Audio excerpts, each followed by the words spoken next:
Okay, go ahead and take a minute and read this and copy it down in your notebook if necessary. We're going to start getting a little more complicated with our factoring, and it's going to become more of like a puzzle if it hasn't become that already. So go ahead and hit pause, copy this down, and when you're ready to resume, hit play. So today we're going to be factoring with when A is greater than 1. So we're going to first start with some prime numbers 2 and 3, and then we're going to talk about greatest common factor. But I want to show you the difference between these two. The last lesson we did factoring in the form of x squared plus bx plus c. Today we're going to do ax squared plus bx plus c, and here's the difference between them. These were the ones you practiced on Monday, or Monday's lesson anyway, and now we're going to put an a in here that's greater than 1. And if you look at the way that they're factored, the process is the same. The puzzle just gets a little bit more intense in trying to figure out that middle term, and we'll go over that in a second. So go ahead and hit pause here and just study the differences between the two and how I factored this one from that.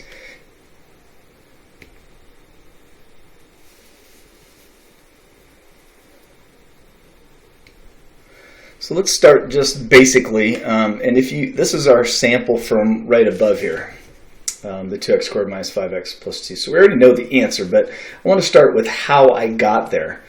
First of all, we need to list the factors of A, which I have 1 and 2, and then the factors of C, which are also 1 and 2.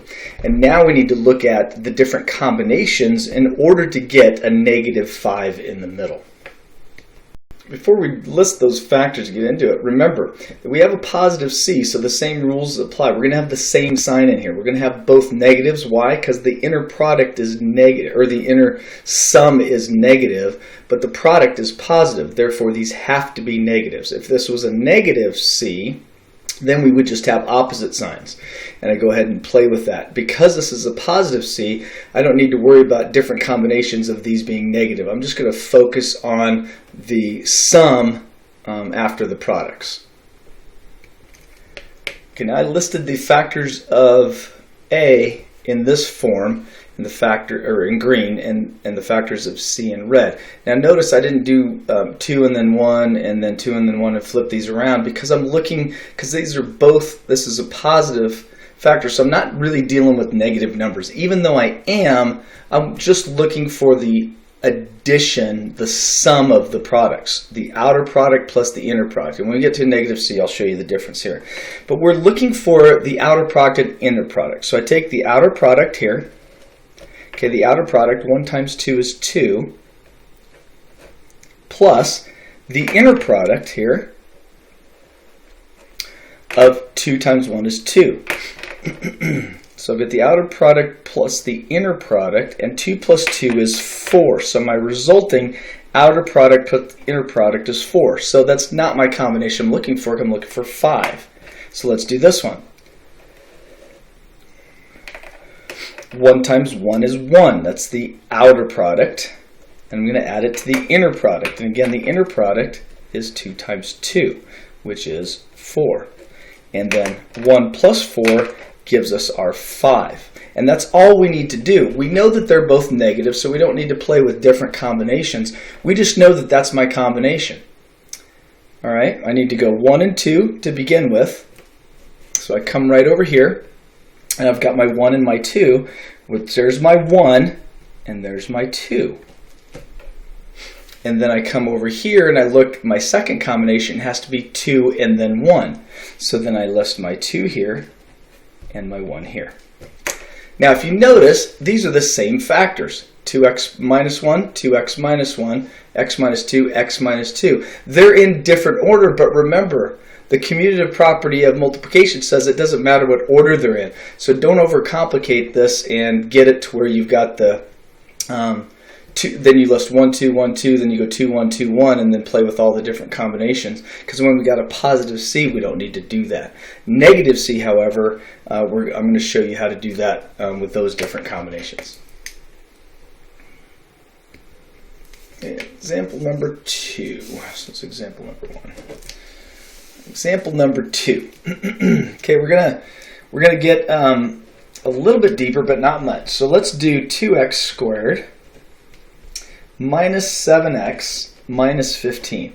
Now we've got a negative c. And so now you're going to see how much more convoluted this gets. When you've got a positive c, all you got to do is worry about adding those things together. This one, you're going to deal with positive and negatives. And although we're looking for the sum, technically, of the inner product, some are going to be negative, and it's definitely the difference. So that's why I said when you add a negative c, it's a difference. So go ahead and take the time and list out the factors of A and then the factors of C. Go ahead and take a moment and do that real quick. Okay, the factors of A are 1 and 2, so we only got two possibilities really, 2 and 1 or 1 and 2. These factors, 1 and 15, are 3 and 5. Now, because this is negative, we've got to find the difference. So now we need to play with the factors are technically negative 1 and positive 15, or negative 15 and positive 1, negative 3 and positive 5, or negative 5 and positive 3. That's where it gets a little bit more convoluted. So I'm going to go ahead and make the chart real quick and go ahead and pause it when necessary to write this down, or just look at my example. Okay, I've listed out all the possible combinations. Again, because there are only 2 of them, I only listed these in order, because remember, it doesn't matter which order these are in. I could flip them, so I'm keeping these the same to not have just so many different, because you're not going to get any different combination because of the commutative property. But I listed every possibility. Now, you don't have to do it the way I did it, but I did 1 and negative 15, then I moved the negative 15 and switch their places. And then you could go positive 15 and negative 1 and then switch those places. And you could do all the 1 and 15s up front and then all the 3 and 5s. It doesn't matter. I just kind of split them up. I did that, and then I flipped it. Then I did the positive 3 and the negative 5. Then I flipped the positions.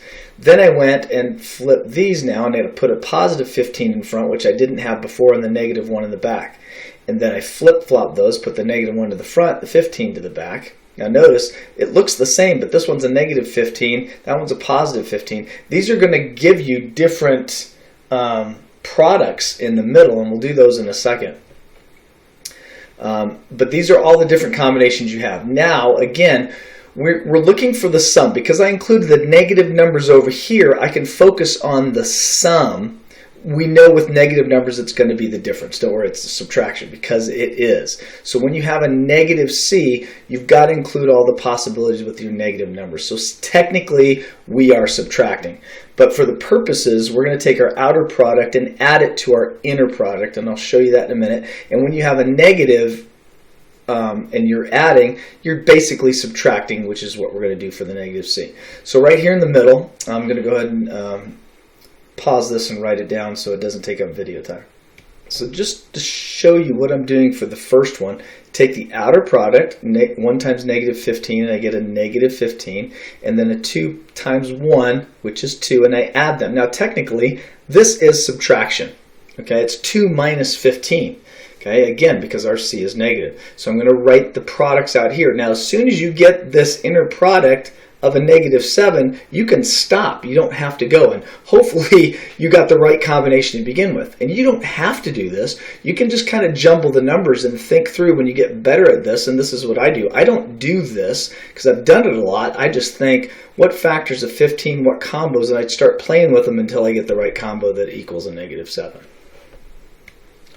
Okay, here are all the sums of the products. The inner plus the outer. And again, I know we put plus here, but when we're dealing with negatives, it's actually subtraction.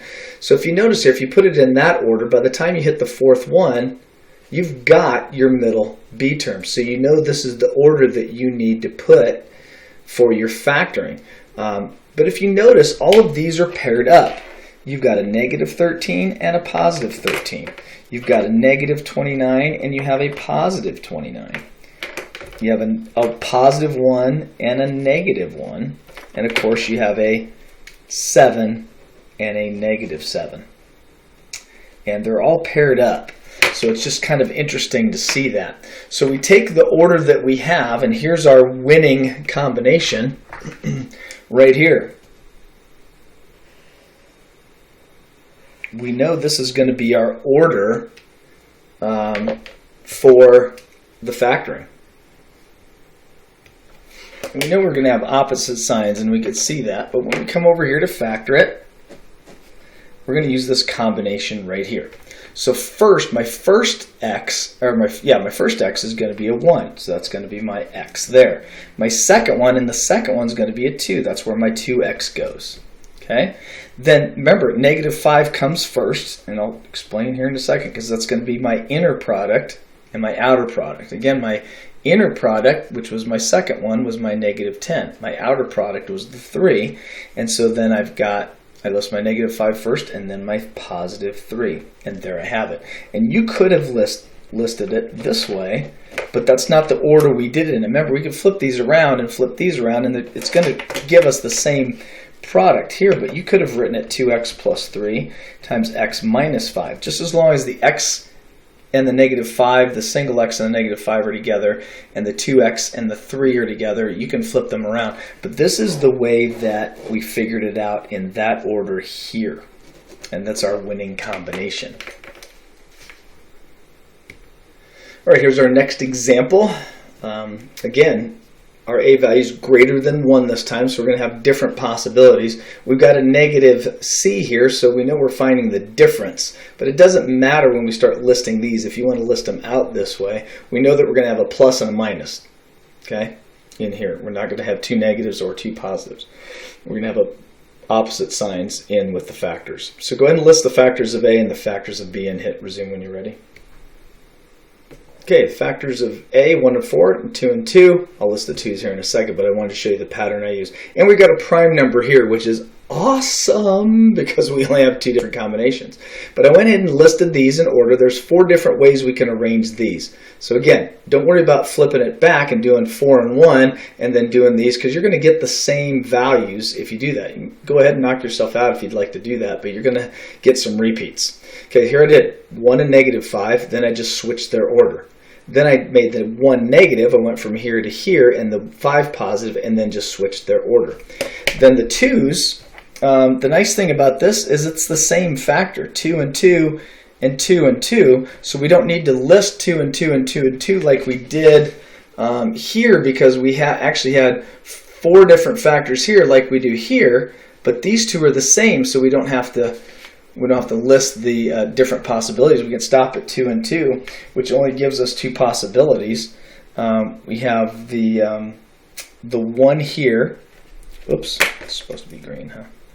The 1 here and the -5, or we've got the -1 and the +5. And the reason I did that is if we do that again and flip the -5 around, it's not going to matter because it's still matched with the 2. In fact, I'll just do that just so you guys could see why I didn't, and I left these 2 off. Again, switching their order. This order here, we have a -5 and a 1, and then switching the order here is you have a +5 and a -1. Okay, I just wanted to show you what happens with these and why we didn't need to include this. So I'm going to go ahead and figure out the product, so you go ahead and do that real quick. And then list the sum of the products on the outside. Remember, it's the outer product plus the inner product, which is actually the difference because we've got a -5 here. And here they all are. And if you notice these last 2, I said didn't need to include it because it's the same. They're the same. -8, 8, -8, 8. Because these are repeats. It doesn't matter which order you put those 2's in. That's why we only need those first 2. But if you did this anyway, it doesn't matter. You're just going to show it. I'm going to show you either way. You're going to get that answer, because here's what we're looking for. Here we've got our -8. We encountered it a little farther down than I wanted to, but again we're going to set it up. And the nice thing is we know we're using 2 and 2, so we've got a 2x here and a 2x here. 2x times 2x is 4x squared. Now we look to our order here is we got a 1 right here, and we've got our -5 here. So +1, -5. And if we did the red one down here, we get that order again. We got 2 and 2.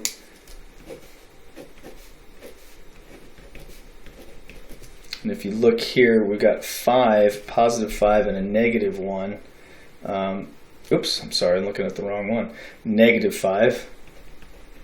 And +1, And again, they're just in different order. And it does not matter which order they're in. But it doesn't matter whether you listed these two or those two, or you did all four, you're going to find out you're going to get the same answer either way. Okay, example number 4. Now before you go really thinking, oh my gosh, listing all the factors of 6, that's 1 and 6 and 2 and 3, all the factors of 45, here's what I want to show you from the beginning. Right here when we talked about 21.3 factoring with the greatest common factor.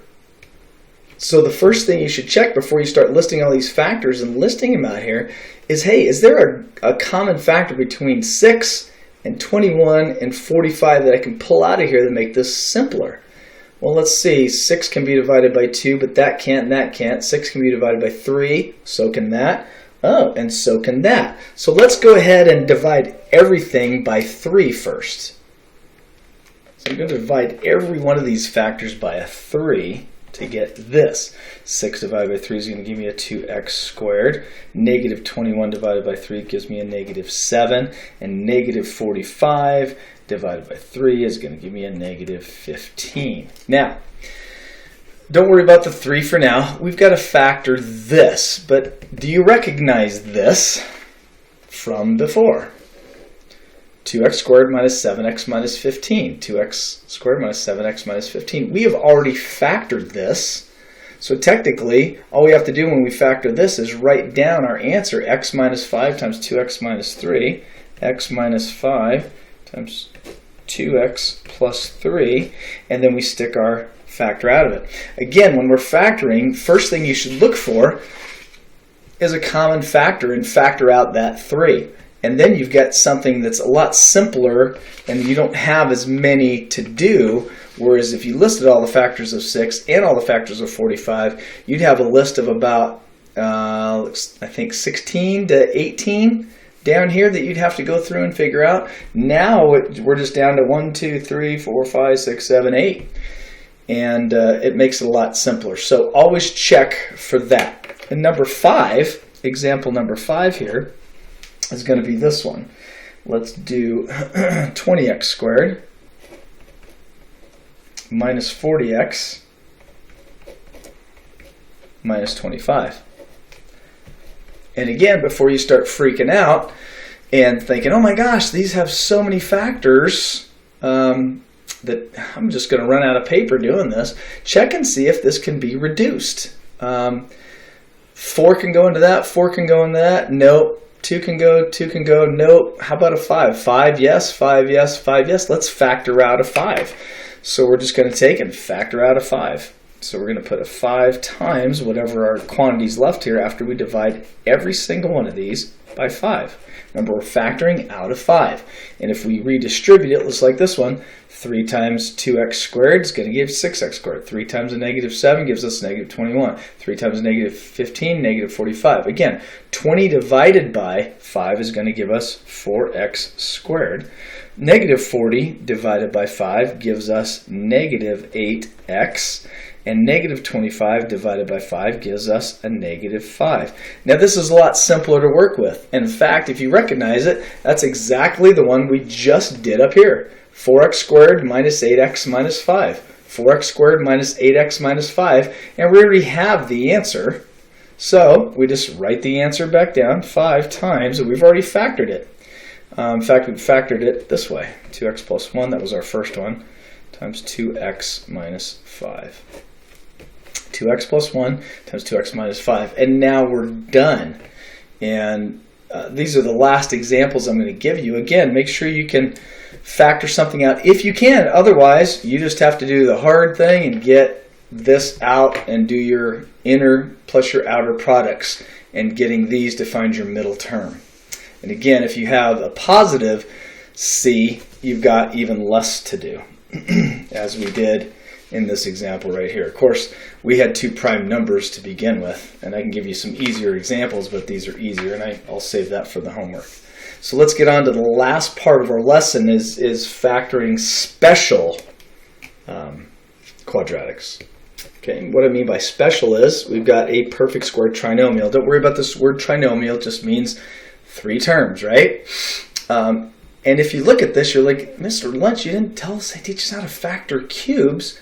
But again, look for a common factor. We know 2 can go into all of these, but also y can go into all of these, right? And we can eliminate that. So the first thing we need to do is figure out we've got a common factor of 2y. I'm going to divide everything by 2y. Divide this by 2y, divide this by 2y, and divide this by 2y. Again, 2y divided by 2 is 1. Y cubed divided by y is going to give me my y squared. 12 divided by 2 gives me, that's a positive 6. Y squared divided by y is y. And then 18 divided by 2 is going to give me 9. And y divided by y leaves it out. So now I'm just factoring this one. And if you notice something very peculiar here, this is what we call a perfect square trinomial, which means if we look at the factors of 9 and consider it a square, this is something, again, to look for once you get this. We've got 3. 3 times 3. And if you add 3 together, we get 6. So it kind of factors really kind of cool. And again, we have a positive c and a positive middle, so we know we got 2 of those. And so now we have y plus 3 times y plus 3. And you're like, well, how did I get this out? Well, again, I gave you a hint and said perfect squares. So look, this is a perfect square, 3 and 3. And you add 3 and 3 together, and you get 6. Or you can write it this way, 2y times y plus 3 squared. And again, the outer product is 3. Inner product is 3, you add them together is 6. It actually, if you could see that it's a perfect square trinomial, you just look at the c and say, well, it's a perfect square, so let me take that square root is 3, 3 plus 3 is 6, so now I just know those are both my factors. Let's go on to the next example of a perfect square trinomial. Okay, we have the perfect square as the c this time, okay? And you look at this, you're like, oh my gosh, 100, holy cow! But look, you don't have any factors you can pull out. Z squared, z, this doesn't have a z, so I can't reduce it in any way. And I don't have a common factor in all of them, so I'm thinking, crap, what else can I do? But you notice, the a is a perfect square, and so is the c. And again, you didn't realize that 1 is a perfect square here, so I just flipped. Instead of having the perfect square as the c, and the 1 is now in the c position. But again, 1 is a perfect square, and so is 100. And so 10 times 10, again, the square root of 100 is 10. Square root of 1 is 1. And because it's a positive c, I know that my signs are going to be the same. I look to my middle term, it's negative, so I know that I'm going to have both negative signs. And again, the nice thing about it here, even though we didn't factor anything out, the answer is 10z minus 1 squared. And again, perfect squares. Perfect square. Perfect square.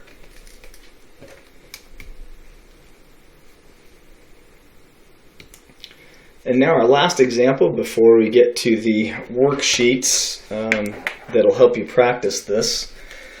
Again, look at, oh my gosh, okay, I look at that and I see, well, that's not a squared, so I know that I can factor out, look, and that's an x squared, so I can factor out an x squared, but also 2 can go into both of those. So first I want to do is factor out a 2x squared. Why? That's the greatest common factor of those.